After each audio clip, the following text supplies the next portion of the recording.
नींद अपने आप, जब तक जयकारा लगाते रहोगे नींद भागती रहेगी। बोल सच्चे दरबार की। और एक चीज और बहुत ध्यान से सुने।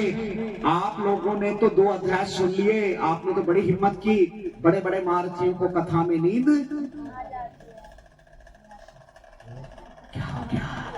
बड़े बड़े महारथियों को कथा में नींद आ गई। भगवान शिव मां पार्वती को कथा सुना रहे थे, उन्हें भी नींद। अर्जुन सुभद्रा को कथा सुना रहे थे, उन्हें भी नींद। जब भी नींद आई है लेडीज को आई है, जेंट्स आज तक कभी पकड़ा ही नहीं। अब तो जा गए, पकड़े कहां गए वो? हाँ, बहुत सच्चे दरबार की। शुरू से नींद जब भी आई है वो लेडीज को ही आई है। जेंट्स का कोई प्रमाण मिलता है? बताओ, लेडीज के कितने प्रमाण हैं? बहुत सच्चे दरबार। लेडीज तो तभी फर्स्ट थी सोने में, अब ज्यादा हुई है। बहुत सच्चे दरबार की, सच्चे दरबार की। कहने का मतलब जिसको कथा सुनाई जा रही थी उन्हें तो नींद आ गई, और जिसकी तरफ ध्यान नहीं है उसने पूरी की पूरी कथा सुन ली। अर्जुन सुभद्रा को कथा सुना रहे थे, उसे तो नींद आ गई, लेकिन पेट में किसने सुन ली? अभी मन्यु ने सुन ली। शिवजी पार्वती जो कथा सुना रहे थे उनको तो नींद आ गई, और किसने कथा सुन ली? कबूतरों ने कथा है। कहने का मतलब है जिसकी तरफ ध्यान ही नहीं है उन्होंने कथा को सुन ली, और कबूतर अमर हो गए।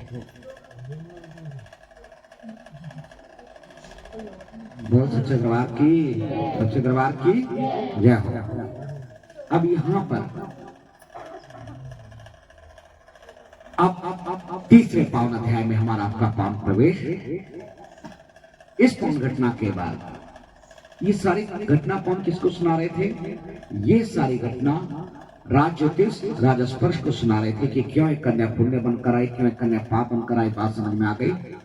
अब जब बात समझ में आ गई, राज ज्योतिष ने सारी कथा सुना दी।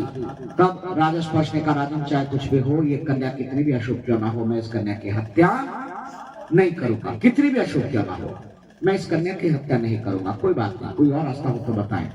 तो अब यहाँ पर राज ज्योतिष रास्ता बताते हैं कि एक बक्सा बनवा लो, बक्से के अंदर कन्या को लिटा दो, अंदर सोना चांदी हीरे जवाहरात भर दो, बाहर सोना चांदी हीरे जवाहरात जोड़ दो, और आपके राज्य में जो नदी बह रही है उस नदी में इस बक्से को बहा दो, और धन के लालच में ही सही कोई ना कोई इस कन्या का पालन कर ही लेगा। बात समझ में आ गई? ऐसे बहुत सी महानुभूतियां हैं जिनको माता पिता ने, किसी और ने नहीं, माता पिता ने अशुभ समझ करके बच्चे को कोई जंगल में छोड़ आया, कोई घाट में छोड़ आया, कोई नदी किनारे छोड़ आया, कोई नाट में छोड़ आया, कोई घाट में छोड़ आया। उन्होंने तो त्याग दिया, मजबूरी किसी की कुछ भी रही हो, लेकिन उन त्यागी हुई अशुभ संतानों ने पूरी दुनिया में सबके दिलों पर राज क्या है। चाहे वो कबीरदास जी हो, तुलसी जी हो, बहुत से ऐसे संत हैं, बहुत से ऐसे और महान विभूतियां हैं। और तो एक को तो आप अच्छी तरह जानते हैं, महाभारत के पात्र थे। कौन? कर्ण। कैसे भूल गए नाम उनका? दानवीर कर्ण। मां की कोई भी मजबूरी हो, लेकिन उन्होंने तो बक्से में बहा दिया था। लेकिन कुंती के, है ना? बहुत सच्चे दरबार की, सच्चे दरबार की। तो कहने का मेरा मतलब है अशुभ कुछ नहीं होता। ध्यान से सुने, शुभ और अशुभ कुछ नहीं होता। शुभ और अशुभ होते हैं केवल हमारे कर्म। हमें अगर अपनों से कोई दुख मिल रहा है, बड़ों से भी मिल सकता है, छोटों से भी, बराबर वालों से भी, किसी से सुख मिल रहा है, वो आपका किया हुआ कोई ना कोई पुण्य है। चाहे बेटा आपका बड़ा कामयाब हो जाए, बच्चे कामयाब हो जाए, या बड़े बहुत अच्छे मिल गए, या कुछ भी हो, जिनसे आपको सुख मिल रहा है वो है आपका शुभ कर्म, और जिन अपनों से आपको दुख मिल रहा है वो आपका है बस अशुभ पुण्य, वो पाप है। कह देते ना भैया, अरे ये हमारे घर में पता नहीं कहां से पैदा हो गया, ये तो किसी जन्म का हमारा पाप है। चाहे वो बेटा बनकर आए, बेटी बनकर आए, वो पत्नी बनकर आए, वो बड़ा बनकर आए, वो कुछ भी बनकर आए, रक्षक भी कभी कभी भक्षक बन जाता है। वो कोई भी हो, मैं किसी का नाम नहीं लूंगा, पद नहीं लूंगा, लेकिन बड़ों से भी कष्ट मिल सकता है, ऐसा नहीं है, छोटों से भी कष्ट मिल सकता है। आपने भी कुछ समय पहले वीडियो एक वायरल हुई थी, एक माँ ने अपने बच्चे को केवल मोबाइल देखने के लिए मना करा, बच्चा मोबाइल देख रहा था, माँ ने उससे मोबाइल ले लिया, कुछ ले लिया, और बच्चे ने एक बैट लेकर के माँ के ही सिर पर मार दिया। ये कोई बहुत पुरानी और ये कोई नई बात नहीं है। तो इसीलिए आज के युग में वही बचा रहेगा जिसके जीवन में भजन होगा। भजन ही आपको बचा सकता है और दुनिया की कोई ताकत आपको नहीं बचा सकती। बोल सच्चे दरबार की, सच्चे दरबार की। अब माता रानी तो सबके लिए है ना, सबके लिए। कोई भजन करे उसकी भी है, जो भजन ना करे उसकी भी है। लेकिन जंगल में फंस गया, कौन रक्षा करेगा? जंगल में मां रक्षा नहीं करेगी, ये ध्यान से सुन लो। बस यही हमारी गलतफहमी है। जंगल में जो रक्षा करेगा आपका मां के प्रति या भोलेनाथ के प्रति किया हुआ भजन आपकी रक्षा करेगा, ये ध्यान रखना। भजन रक्षा करता है, भजन। नहीं तो फोटो आपके लॉकेट आपके गले में भी हो, जेब में भी हो, उसके बाद भी इस बात के लिए गारंटी पक्की है, कोई भी जानवर आ गया तो ऐसा नहीं कि वो आप पर हमला नहीं करेगा, वो 100% कर सकता है। लेकिन हाँ, भजन है खूब तो वो भजन आपकी रक्षा है। इसीलिए जीवन में कुछ हो ना हो लेकिन भजन होना चाहिए। बोल सच्चे, गुस्सा की हो गए, जरा हंस के बोल लो। बोल सच्चे, बोल सच्चे दरबार की। एक बात सभी बोल दो, जय माता दी। जरा पीछे सब बोलते जय माता दी, प्यार से बोल दो जय माता दी। जामन जी भी बोलते जय माता दी, जय माता दी, जय हो। बोल सच्चे दरबार की। नहीं, आपका मुझे ये ड्रेसिंग सेंस बहुत अच्छा लगा, बहुत बढ़िया। इस तरह से पता खुद बैठते हैं कथा में, रामचरित मानस में वर्णन है। ये आपने इधर नीलगिरी पर्वत, उसे रामचरित मानस में बोला जाता है, जिसको कैलाश मानसरोवर कहा जाता है। वहां पर काक भुसुंडी जी वो पक्षियों को कथा सुनाते हैं, और भोलेनाथ जी भी कई बार कबूतर का या हंस का रूप लेकर के सारे पक्षी लाइन से बैठे रहते, सारे पक्षी, और काक भुसुंडी जी उनको श्री राम कथा सुनाते हैं। रामायण में आप देख सकते हैं। बहुत सच्चे दरबार की, सच्चे दरबार की जय। इस पावन घटना के बाद मां के पान प्रेरणा से वो बक्सा राजा ने बक्सा बनवाया, अंदर कन्या को लिटाए, सोना चांदी हीरे जवाहरात भरे, 12 सोना चांदी हीरे जवाहरात भरे, अंदर बच्चे को लिटा करके गुड़िया को लिटाकर राजा ने जो नदी बह रही थी उस नदी में उस बक्से को बहा दिया। सारी रात वो बक्सा बहता हुआ न जाने कितने गांव, शहर, जंगल, बस्ती, मुकाम सबको पार करता हुआ, कितने घाट पार करता हुआ वो बक्सा ऐसे प्रातः काल की पान बेला में बहता चला जा रहा था। नदी के किनारे पर एक पंडित जी स्नान कर रहे थे। पंडित जी की निगाह उस बक्से पर पड़ी, लेकिन पंडित जी तैरना नहीं जानते थे, तो कैसे बक्सा निकालते वो समझ गए, किसी ना किसी को मुझे पार्टनर बनाना होगा। एक पेड़ के नीचे भील बैठा था, भील को कहा चलो भील हम दोनों मिलकर के बक्से को निकाल लेते हैं, बक्से को खोल लेते हैं, बाहर किसी की चीज मेरी, अंदर किसी की चीज तुम्हारी। दोनों में सुलह हुई, दोनों ने बड़ी मेहनत से उस बक्से को निकाला, बक्से को खोला, और वो कन्या बिल्कुल सुरक्षित पाई। शांति से बैठ के कथा सुन लें, है ना। बहुत सच्चे दरबार की। अब जैसे बच्ची बहुत सुरक्षित पाएगी, पंडित जी ने कहा लो भील, अंदर किसी की चीज तुम्हारी तुम ले लो, बाहर किसी की चीज मेरी मुझे दे दो। भील ने कहा पंडित जी आपको धन चाहिए था, माँ ने आपको धन दे दिया, और मेरे संतान नहीं है, मुझे संतान नहीं। यानी कि जो धन मांगने आया था उसको धन मिल गया, और जिसके संतान नहीं थी उसको। इसीलिए कहा जाता है माँ के दर पे तो हमेशा रहमतों की बरसात होती है, किसको क्या मिल जाए ये सब किस्मत की बात होती है। बोल सच्चे दरबार की, सच्चे दरबार की। थोड़ा सा रास्ता बना के रखो, बाई चांस कोई भक्त अगर दरबार में आना चाहे, है ना, तो किसी तरह की प्रॉब्लम ना हो। बहुत सच्चे दरबार की। पंडित जी बक्से को लेकर के चले गए, भील उस कन्या को लेकर के चला गया। राजा स्पर्श के यहाँ जो पहली कन्या थी, मतलब राजा स्पर्श के यहाँ जो कन्या थी जिसका जन्म तारों की छांव में हुआ था, उसका नाम तारा रखा गया, और जो भील की कन्या थी उसका नाम भाई आगे बैठाओ, भाई लेट आए हैं सबसे आगे बैठाओ सबको।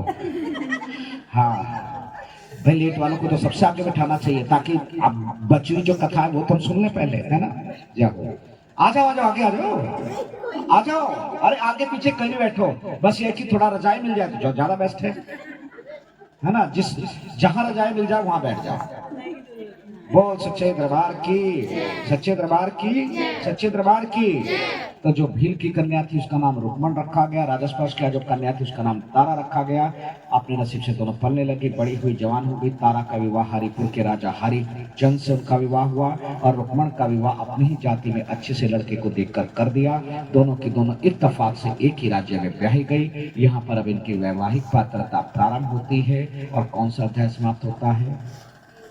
हाँ गलत मत बोलना, गलत बोल दिया कथा फिर पहले अध्याय से शुरू हो जाएगी, ध्यान रखना, फिर समाप्त नहीं होने की कथा। बोल सच्चे दरबार की, चाहे सो जाओ चाहे कुछ हो, कथा चलती रहेगी। बोल सच्चे जरा सीधे करके आप जो क्या कन्याएं एक राज्य में बह गई। अब यहाँ पर इनकी वैवाहिक पात्रता प्रारंभ होती है। रुक्मण की जो सास थी वो राजमहल में झाड़ू पोछे के लिए जाती थी, झाड़ू पोछा। एक दिन उसकी तबीयत खराब हो गई, उसने अपनी बहू रुक्मण को भेजा अपनी जगह। पहली बार आज तो चली जा साफ सफाई के लिए। रुक्मण जो बहू है और पात्र है, अब वो साफ सफाई के लिए जाती है। बहुत सच्चे दरबार की, अभी बैठ जाओ, मैं थोड़ी देर में चढ़वा दूंगा, बैठ जाओ आराम से। जाओ। जो रुक्मण की सास थी तबीयत खराब हो गई तो रुक्मण को भेजा साफ सफाई के लिए। महल में पहुंची, महल में जैसे महल में बड़ा दिल लगा करके साफ सफाई की। वहीं पर एक मूर्ति थी, सबकी निगाह बचाकर चुपचाप उस मूर्ति की भी साफ सफाई की और वापस अपने घर आ गई। खुफिया रास्ता चुपचाप उस कमरे पे घुसी, मूर्ति की भी साफ सफाई की, वापस अपने घर आ गई। और इधर उसी मूर्ति की पूजा के लिए हर रोज रानी तारा आती। अब रुक्मण ने अपनी सास को बताया, सास ने तो बड़ा डांटा फटकारा, हमें तो दर्शन करे, हमें तो दूर से दर्शन करने की आज्ञा नहीं है, तुमने जाकर मूर्ति की भी साफ सफाई की, बड़ा डांटा फटकारा। लेकिन सास ने बिस्तर पकड़ लिया। हर रोज रुक्मण चुपचाप महल की भी साफ सफाई करती, अब निगाह बचाकर उस मूर्ति की भी साफ सफाई करती। इधर उसी मूर्ति की पूजा के लिए हर रोज रानी तारा ने सोचा पूजा के लिए सबसे पहले मैं आती हूँ, मेरे यहाँ आने से पहले कौन यहाँ साफ सफाई कर जाता है? अवश्य इसमें कोई ना कोई भेद है।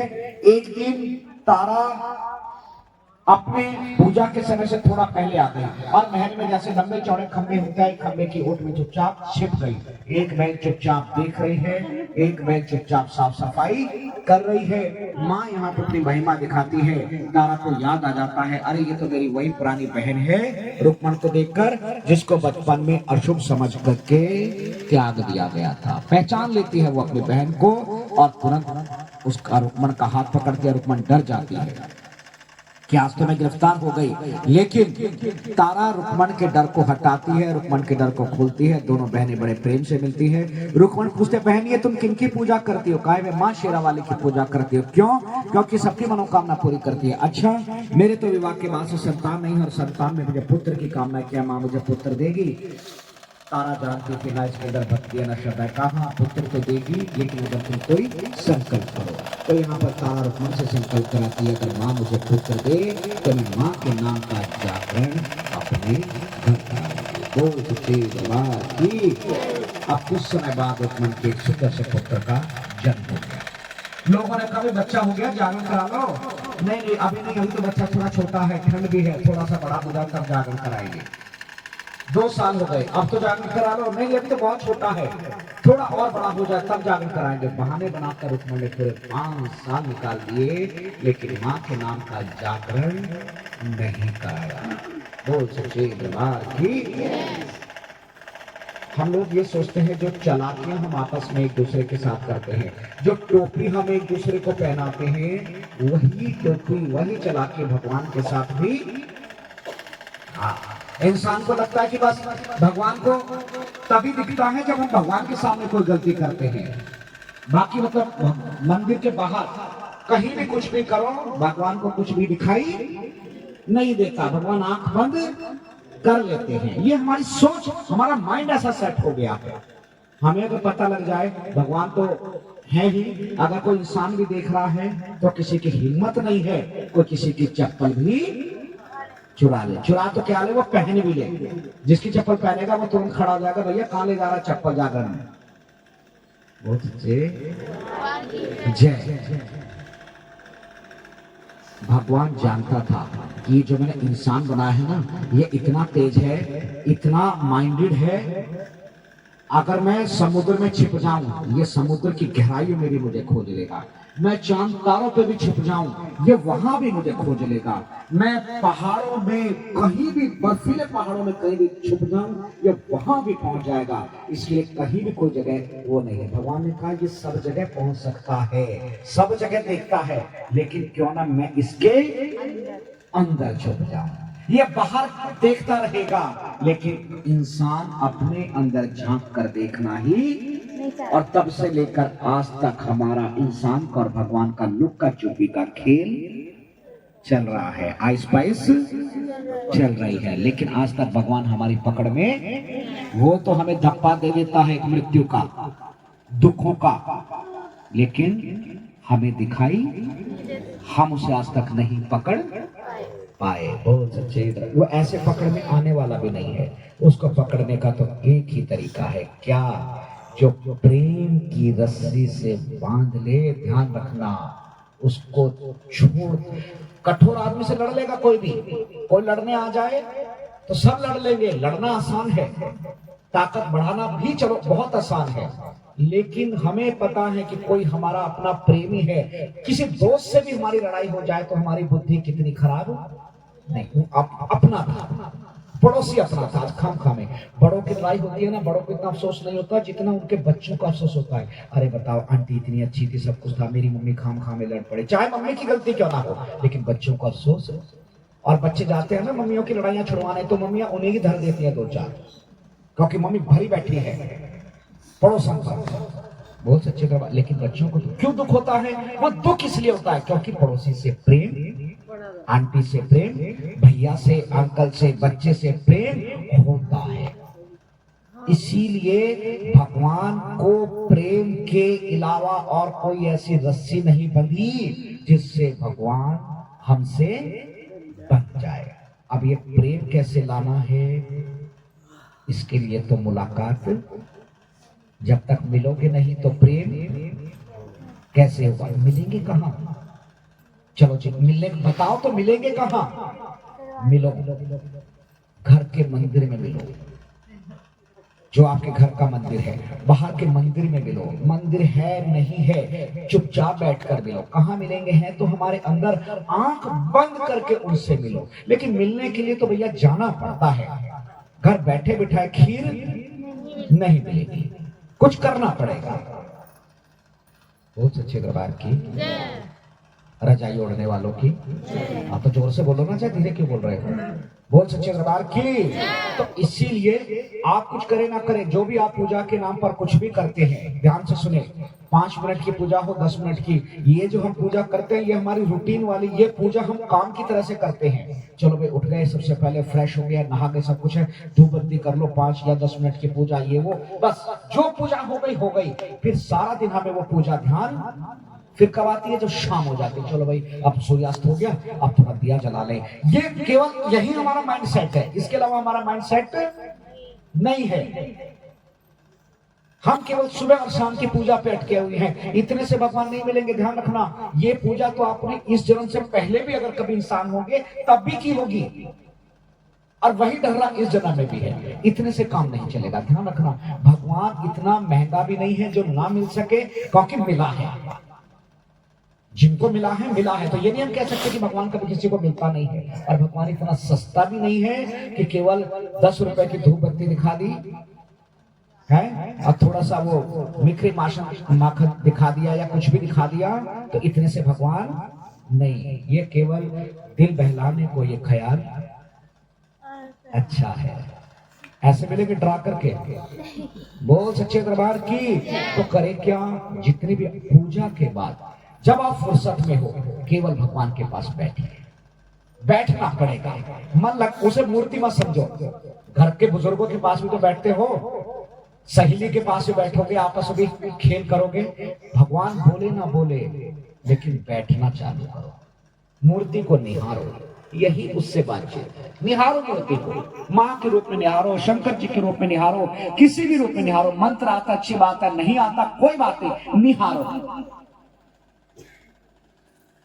कहते हैं ना, अगर किसी अनजान से भी अगर हमारी निगाह टकरा जाए और हम चेहरे से स्माइल दें तो वहां से भी प्रत्युत्तर में हमें स्माइल, नमस्कार, अच्छा नमस्कार, इतना भी हो जाता है। हर रोज निकलना शुरू कर दो, एक स्माइल देना शुरू कर दो अननोन को भी, तो भी आपको स्माइल मिलनी शुरू। तो भगवान को स्माइल नहीं दे सकते। नजर ने नजर से मुलाकात कर ली, खामोश रहे दोनों और बात कर ली, कुछ बोलने की जरूरत नहीं है। वो बैठा है अंदर, वो सब जानता है, लेकिन बैठना, मुझे लग रहा है कि कुछ भक्त पहले भी कहीं मिल चुके हैं, अब ये नहीं पता कि कहाँ मिल चुके हैं, लेकिन है ना, लेकिन मिले हैं।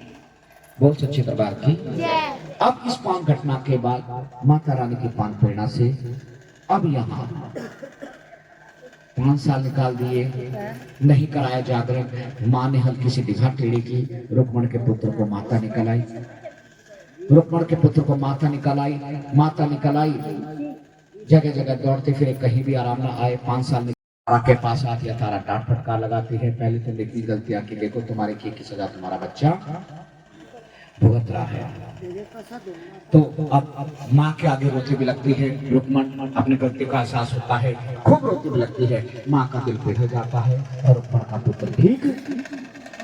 दो ही भोले हैं, ध्यान रखना, दो ही है भोले, एक तो भोलेनाथ जी, एक माँ। बोल सच्चे दरबार की, बोल सच्चे दरबार की, बोल सच्चे दरबार की। थोड़ा आवाज बुलंद करनी पड़ती है, आंटी ने थोड़ा सा टेढ़े टेढ़े हो रखे थे सबके। बोल सच्चे दरबार की, सच्चे दरबार की। डरते थे? डरना नहीं, बोल सच्चे दरबार की। अब यहाँ माता रानी के पान प्रेरणा से, माँ के पान कृपा से जब खूब रोए बिलखी, रुक्मण का पुत्र ठीक हो गया, माँ को ने कृपा की, रुक्मण का पुत्र ठीक हो गया। माँ की जागरण की तैयारी करने लगी, जात पात की दिक्कत आई, तो जैसे कैसे एक संत ने दिन निश्चित किया, और जब संत ने दिन निश्चित किया तो यहाँ पर अब रुक्मण तारा के पास जाती है और उसको जागरण के लिए कहती है कि देख तारा, आज अगर तुम मेरे यहाँ जागरण में आ जाएंगे तो छोटे बड़े सभी आ जाएंगे और मेरा संकल्प भी पूरा हो जाएगा। तारा ने कहा बहन चिंता मत कर, जब तक सूरज चांद धरती अस्तित्व रहेगा चिंता मत कर, माँ का गुणगान होता रहेगा और मैं जरूर आऊंगी। इन दोनों की बातचीत को रानी तारा के जो पति थे राजा हरिचंद, उनका एक नाई था सेन नाई, इन दोनों की बातचीत को सुन लेता है और चुगली करने के लिए राजा हरिचंद के पास पहुंचता और दाढ़ी बनाते बनाते चुगली कर देता है। महाराज आपको पता है आपकी धर्मपत्नी रानी तारा रुक्मण के यहाँ जागरण में जाएंगी, अपना भी धर्म भ्रष्ट करेंगी और आपका भी धर्म भ्रष्ट करेंगे। बहुत सच्चे दरबार की। राजा को पहले भरोसा नहीं हुआ, लेकिन चुगली करने वालों को अगर आप लोगों ने पाल रखा है, फिर से ध्यान से सुने, चुगली करने वालों को, निंदा करने वालों को आपने अपने साथ पाल रखा है। ध्यान रखना, जिनकी वो निंदा करते हैं वो उनके सगे नहीं है, तो कल को आपके भी वो सगे नहीं होंगे। वो गलती मत करना जो कैकई ने की थी, जो कैकई ने की थी। बचपन से देखती थी कि ये राम से घृणा करती है। कैकई बहुत प्यार करती थी राम से, लेकिन मंथरा उसकी दासी वो घृणा करती थी, लेकिन फिर भी उसको पाल करके रखा और कुसुम को पाल करके रखोगे। ध्यान रखना, एक दिन वो अब तक तो दूसरों का घर जलाया तो फिर वो हमारा भी घर जला देगा। इसीलिए हम लोग बड़े लोगों की कमजोरी होती नहीं, नहीं नहीं, हम तो बुद्धिमान हैं, हमारा तो अरे हमें सब पता है। बच्चे समझाएंगे भी तो नहीं मानते बच्चे की बात। आप ही के द्वारा, आप ही के घर में पत्नी पति को, पति पत्नी को या बच्चों को आप ही के घर में खूब खड़का करवा देंगे, लेकिन हमारे आप लोगों को समझ नहीं आता कि निंदा वालों की चुगलियां वो घर बर्बाद कर देती हैं। बस ऐसे लोगों को दूर से ही,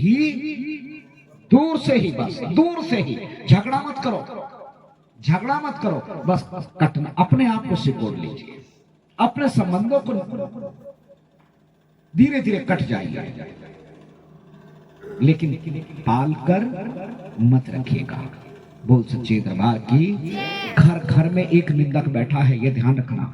वो चाहे मेल हो चाहे फीमेल हो, चाहे वो बच्चे हो चाहे वो बूढ़े हो, ये रोग अधिकतर हर उम्र का मिलेगा वो व्यक्ति। बोल सच्चे दरबार की, सच्चे दरबार की, सच्चे दरबार की। इस पावन घटना के बाद माता रानी के पान प्रेरणा से, मां के पान कृपा से जब यहाँ बातचीत हो गई, सेनाई के हाथ से उस्तरा लिया, अपनी उंगली में छोटा चीरा लगाया, नमक मिर्च लगाया, पट्टी बांधी, सेनाई चला गया। राजा रानी के पास आता है, रानी सुनाने का प्रयत्न करती है, राजा सोने को तैयार नहीं होता। राजा सोने को तैयार नहीं होता बिल्कुल भी। जब तो हर तरह से जब सुलाने का प्रयत्न करते राजा सोने को तैयार नहीं होता, तो मौन रूप से माँ को प्रार्थना करती है, माँ अगर ये नहीं सोएंगे तो मैं तेरे यहाँ जागरण में कैसे आ पाऊंगा। बोल सच्चे दरबार की। ना सोना है ना सोने देना है, जागते रहो और जगाते रहो। रहोगे माँ से दूर तो किस्मत में रोना ही रोना है। यहाँ पीतल ही पीतल है और वहाँ तो माँ के नाम का सोना लूटो। ये सोना तो अभी हो जाएगा, फिर प्रसाद लेके जाओगे तो सब मुंह फाड़ के, बड़े नहीं सोएंगे लेकिन बच्चे सो जाएंगे। बड़ों के पास तो काम बहुत है। बोल सच्चे दरबार की, सच्चे दरबार की। अब इस पावन घटना के बाद माता रानी के पान प्रेरणा से, माँ के पान कृपा से माँ ने पुकार सुनी, राजा की आंख लग गई। रानी को मौका मिला, रानी ने रानी वाले कपड़े बदले, दासी वाले कपड़े पहने, नीचे चादर लटकाई, उस चादर से नीचे लटक करके रानी नीचे उतर गई। पैर की जो पायल थी वो खुल गई। रानी दौड़ी चली जा रही है जागरण में। राजा सो गया। रास्ते में चोर मिले लूटने के लिए, लेकिन चोर अंधे हो गए क्योंकि माँ रक्षा कर रही थी। चोर अंधे हो गए और तारा पहुंची रुक्मण के यहाँ जागरण में। तमाम दुनिया आ रखी है। रुक्मण ने तारा का हाथ पकड़ा और सबसे आगे बिठा लिया। माँ ने महिमा दिखाई, राजा की भी आंख खुल गई। राजा ने देखा मेरी पत्नी नहीं है, समझ के जागरण में गई होगी। राजा ने भी नग्गी दाढ़ी मूंछ लगाया, जो चादर लटकी हुई थी उसी से राजा भी नीचे उतर गया। भेष बदल करके नीचे पैर की पायल थी वो राजा को मिल गई। आगे चले तो देखो जो चोर अंधे हो गए थे वो भी राजा को मिल गए। शक्की आदमी को सबूत भी बहुत जल्दी मिल जाते हैं। शक्की आदमी ना खुश होता है ना दूसरे को सोने, चाहे वो आदमी हो चाहे औरत हो, दोनों में। केवल आदमी नहीं है, कोई भी जिसका भी शक्ति स्वभाव है। बोल सच्चे की जय हो। अब चला गया। देखो जिसकी जैसी सोच, ध्यान रखना, जिसकी जैसी सोच होती है उसको वैसा ही समाज, वैसे ही दोस्त, वैसे ही फ्रेंड सर्किल, वैसे ही लोग उसको। दुनिया में हर टेस्ट का आदमी है, हर टेस्ट का। लड़ने वाले को लड़ने वाले मिल जाएंगे, पीने वाले को पीने वाले मिल जाएंगे, धर्म करने वाले को धर्म करने वाले मिल जाएंगे, मंदिरों में ले जाने वालों को मंदिर में भक्त मिल जाएंगे। जिसका जैसा टेस्ट है, कमाने वाले को कमाने, बिजनेसमैन को बिजनेसमैन टकराएगा। जिसका जैसा टेस्ट वैसा ही वो उसको समाज मिलता रहता है। इसीलिए कहा जाता है अपनी सोच हमेशा अच्छी रखो। हमेशा सोच पर निर्भर, आपकी सोच कैसी है। अगर आपकी सोच है कि कुछ करना है, जीवन में अच्छा करना है, तो वैसे ही लोग आपको मिलेंगे। भले ही आपका संघर्ष बढ़ जाए, वो एक अलग मैटर है, लेकिन आपको वैसे ही लोग मिलते रहेंगे। ये हमारी सोच, जैसी हमारी सोच होती है वैसा ये संसार दिखाई देता है, वैसा ही जीवन और वैसी ही हमारी किस्मत, वैसे ही लोग हमें मिलेंगे। डर डर के जियोगे तो डराने वाले मिलेंगे, बहादुर से जियोगे तो बहादुर लोग मिलेंगे। हम है ना आपके साथ, चलो एक से दो बने, वैसे ही मिलेंगे आपको। तो अपनी सोच को पॉजिटिव बना के रखें, डराए नहीं ये हो जाएगा वो हो जाएगा, नहीं, कुछ नहीं होगा। बोल सच्चे। थोड़ा गर्दनें सीधी कर लीजिए, कुछ की टेढ़ी हो रखी है। बोल सच्चे। और जो सो रहे हैं वो जाग जाएं, उन्हें जगा दीजिए कि हरिद्वार आ गया है। बोल सच्चे की जय। अब इस पान घटना के बाद माता रानी के पान प्रेरणा से, माँ के पान कृपा से जब राजा ने देखा, पीछे बैठ गए राजा, तो देखा खूब रानी माँ का गुणगान कर रही है। राजा सबसे पीछे इसलिए बैठा है कि देखो तो मेरी पत्नी करती क्या है। अब एक क्वेश्चन है आप सबके लिए, बहुत ध्यान से सुने। आपने शुरू से कथा को सुना, रुक्मण के यहाँ जागरण हो रहा है। रुक्मण ने इतनी गलती करी थी, इतनी गलतियां करी, लेकिन गलती करने के बाद भी माँ की कृपा से प्राप्त हुई। क्या मांगा था रुक्मण ने माँ से? माँ ने उसकी गलतियों को नहीं देखा, जो माँ से मांगा माँ ने उसे दिया। रुक्मण ने माँ से क्या मांगा था? एक तो मेरे पुत्र हो जाए और दूसरा मेरा पुत्र ठीक हो जाए, जब तबीयत खराब हो गई थी, दोनों मांगी, मां ने दोनों दी, उसकी गलतियों को नहीं देखा। रुक्मण ने इतनी गलतियां की, गलती करने के बाद भी रुक्मण ने मां से जो मांगा मां ने उसे दिया। तो शर्मा परिवार के साथ हम सब, आप सबने भी तो मां का गुणगान जागरण किया है, और रुक्मण से कहीं ज्यादा हमसे गलतियां होंगी। माता रानी जब रुक्मण की गलती को आपने नहीं देखा, उनकी मनोकामना पूरी की, तो हम भी बच्चे हैं, हमसे तो ना जाने की हमारी, तो हम तो किसी गिनती में नहीं है, लेकिन माँ हमारी भी गलतियों को क्षमा करे और हमारी भी मनोकामना पूरी करे। इस प्रसंग पर रुक्मण माँ के चरणों में बैठी है। रुक्मण को आगे रख करके माँ के चरणों में अपनी अपनी मनोकामना एप्लीकेशन के रूप में, अर्जी के रूप में माँ के चरणों तक पहुंचाई जाती है। माँ, ये है हमारी अर्जी, आगे तुम्हारी मर्जी। तो इस प्रसंग पर तीसरी अरदास रुक्मण की कराई जाती है। पहले परिवार वाले करा ले, फिर 1 सेकंड 1 मिनट का समय, फिर जो भी भक्तों में से जो भी अर्जी अपनी माँ के चरणों तक लगवाना चाहे लगवा सकता है। पहले परिवार की ओर से